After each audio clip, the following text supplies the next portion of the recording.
All right, today's Wednesday, and I've got some ephemera going out from the 1800s. I've got a couple items out of one of the everything stores, but we're going to get into the ephemera first because some of them are really, really cool, and I may have underpriced them. So let me know what you think. But the first one going out here, what did it sell for? It went for $16.99 free shipping. It's from the New York Central Railroad Company.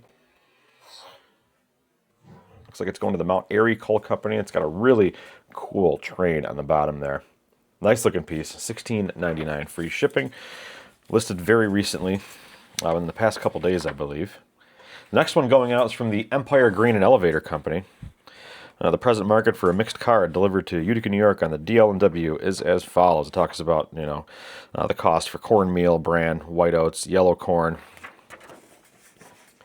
Prices of the times. Pretty cool. This one went for $12 free shipping. I took an offer on it because this person also bought the last letter here that we'll talk about. The next one's really cool. It's from, what year is this from? February 20th, 1893. And the top of it's really cool. It's got this detailed engraving of a Smith Premier typewriter. You can see right at the top there. It's sent from the headquarters of the Fairfield Seminary Cadets out of Fairfield, New York. It talks about a guy that he can't leave the house because someone named Harry is very ill. And then he assures that he's chasing down his pass, which could be like a railroad pass from the Central People. Even promises to go down and possibly shake down a Mr. Webb if it's not handled promptly. It's nothing like dealing with sick family members and then securing some VIP travel passes or something from the 1890s. Really interesting piece. This one ended up selling for $50 and free shipping. So the next one here, I may have priced it a little too low. It sold fairly quickly. I did not get an offer on it, but they bought it for the full asking price. So this is 1897. State of New York Fisheries, Game and Forest Commission. I think I showed both of these in a live also. So if you ever wonder what it took to get fired from a government job back in 1897, this pretty much talks about it right here. It's an official letter. It's a highly professional 19th century firing notice. It's basically... it explains why a game warden that they called special protectors back in the day, his name is Mr. Sackett, was suddenly let go. And he was basically just being annoying. I know it's a little difficult to make this out, but he apparently busted a guy for keeping a single trout that was 1/8 of an inch under the legal size limit. So the chief protector that wrote this, he wasn't really having it, and he basically said this guy's hair splitting so he can get his cut of the fine money. So yeah, they fired him because of the terrible PR over a fraction of an inch of a fish. So I don't know. Think this guy's just doing his job, or I don't know. Did he deserve to get the boot for 1/8 of an inch? I mean, technically he was doing his job, but I don't know. But whatever. The cooler part about this is it has the original envelope right here that this letter was sent in 1897. So it was dated July. The letter was dated July 3rd, 1897, and you can see it was postmarked Albany, New York, on the next day, July 31st. And this one sold for $79.99 with free shipping. Really cool letter. And it's actually being delivered... Well, this is going across the country to the state of Washington, so really cool. Really cool piece. I think I should have priced it a little higher. I don't know. Let me know what you think. Let's move on to a couple pieces out of the everything store. All right, so I didn't put up a video. I don't know. It's been a week or so, and there are a couple other things that sold that I'll put up here on the screen somewhere. I've been listing a bunch of cassettes. I don't know if you could see them up there. And I got a bunch of totes full of them too. I had some Tiffany cassettes. There are a lot of 3. They were open, maxi singles from the 90s. One of them was a promo only, had a little hole punched in it. And the 3 of those went very quickly for $39.99 plus shipping. So I don't know, maybe I underpriced those a little bit. Another one of the polymer polishing abrasive pads that's piled up over there that I got out of the auction. One of the auctions went for $239.99. And What else was cool? I sold a GE, General Electric, one of those roll dial, those flip alarm clocks. I think it came out of the private pick house. That one went for 25 bucks. Then we sold all the Austin air purifiers are gone. Glad those are out of here.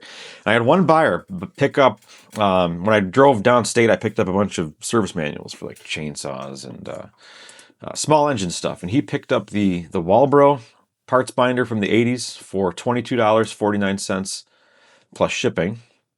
He also grabbed I think it's Tillotson carburetor, the parts and service manual. And that one went for $26.99. And then he also grabbed one of the cooler ones, I thought, was the vintage, the Remington chainsaw, the dealer service manual. That went for 35 bucks. All those went plus shipping. I sent him like 20 bucks back because putting all three in one box, it saved quite a bit of shipping. But moving on to the new stuff, a couple that I got going out quickly this morning. This is Jerry Jeff Walker, and it's sealed. This one sold, I did not get a best offer. It sold for the full asking price of $9.99 plus shipping. The next lot went for 20 bucks, and it is 9 Motown cassettes. Now, if these were vinyl, there is a 100% chance that I would have kept it. Now, I am really questioning my listing here because it looks like Etta James is partially opened. All right, so I've got the one Etta James. Okay, I've got that in there. I'm showing that it's opened. I think I got 2 of these actually. But now, if these were vinyl, more than likely I'm going to keep them. Etta James. Can we get that in center there? We've got another Etta James. We also have Aretha Franklin, gospel. I think the gospel stuff's pretty popular right now. It's picking up some steam. Ramsey Lewis. We've got Albert King, Otis Rush. Buddy Guy. And then we've got 2 from Little Walter.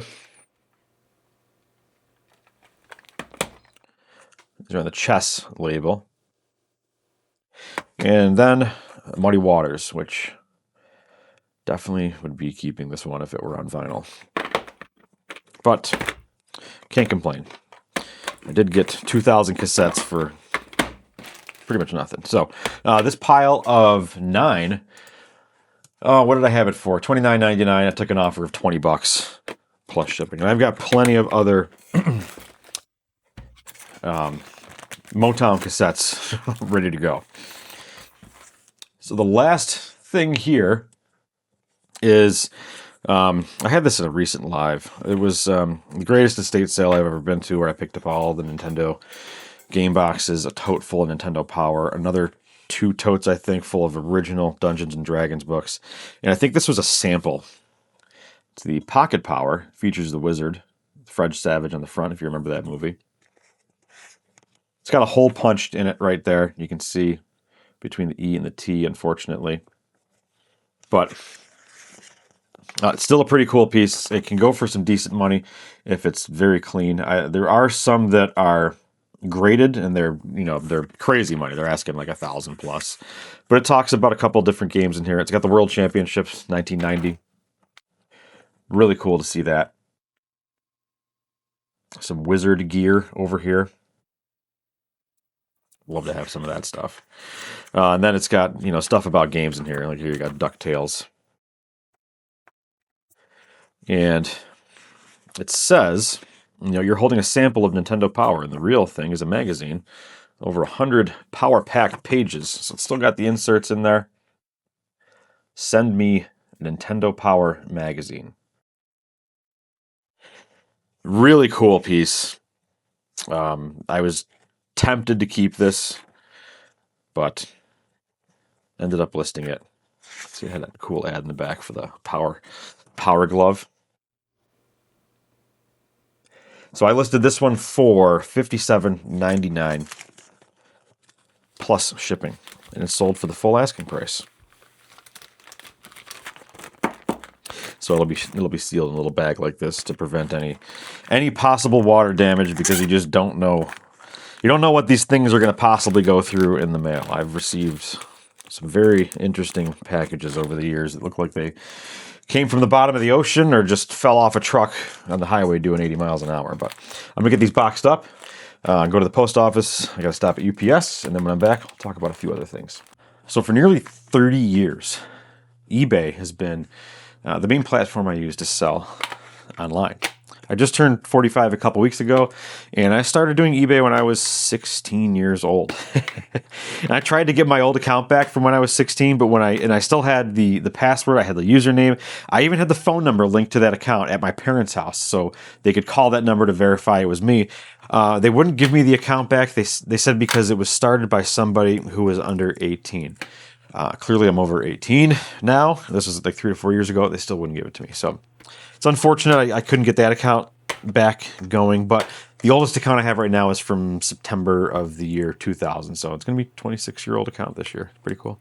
But yeah, back in the day, the Wild West of eBay, the first thing I ever sold was a hood ornament from a vintage Jaguar. I got it from a junkyard for next to nothing. It was like probably a couple bucks. I think it went for $129 if I remember correctly. But I would have to, in my listings way back then, I'd have to put something like, if you're paying by check, you're going to have to wait 7 to 10 days for the check to clear before I could ship your item out. People would send cash, but if they send you a check, you'd have to actually go to the bank, fill out a deposit slip, wait for that check to clear, and then you send the item out. It was a different time. And then people started taking advantage of eBay, and things started changing from there on out. So what they did, and I think this was happening in the auction phase 2, and it definitely was happening in the buy it now era in the beginning. They'd list something, say this cassette's worth $100. They would list it for 1 cent, buy it now, and have the shipping be $99.99. So the buyer would pay the $100, and the seller would pay the fees on only the item sold, the item's price that it's sold for. So they'd pay fees on 1 cent because eBay did not charge fees on shipping. They also didn't collect sale and remit sales tax on your behalf. And that's a whole other topic. But the reason I'm bringing this up is I've done Poshmark, Etsy, Mercari, District, you name it, I've done them all. And eBay's the one I kind of stick to for the most part. I don't like using the other ones. Actually, the 2026, I'm not using any of the other ones right now. And I know that you're not supposed to put all your eggs in one basket, but whatever, it's just what I'm doing. It's working for now. Hopefully, we'll see how it goes. I've been contemplating doing Whatnot, and I don't know why. I think it's because I wanted to buy an iPad so I could have the iPad use the thing, or do the thing, and then use the laptop and an iPad. So maybe it was just an excuse to buy an iPad because I went out yesterday and bought one, and it's awesome. But I've got a lot of cassette tapes. I've got a ton of VHS tapes. I've got totes, drawers of random stuff. So I'm thinking of doing tape shows, VHS shows, junk drawer shows. If I get storage units like I usually do, just an outlet to kind of sell a bunch of stuff in a large amount. I do donate quite a bit. And I'm still going to donate a lot of the stuff that I don't plan on selling because it helps out the thrift stores in my area. But I don't know, Whatnot, I'm kind of thinking of doing it. So I'll drop a link in the description to my Whatnot page if you want to follow me. I think I've got like 8 or 9 follow. I don't know. Not a lot. So the first couple shows, you might get a pretty good deal if there's nobody in there. So I'm going through some of these cassettes. These are what I'm setting aside to probably go through Whatnot. There's a lot of Motown. There's a lot of chess. There are some things like soundtracks in there that are pretty cool.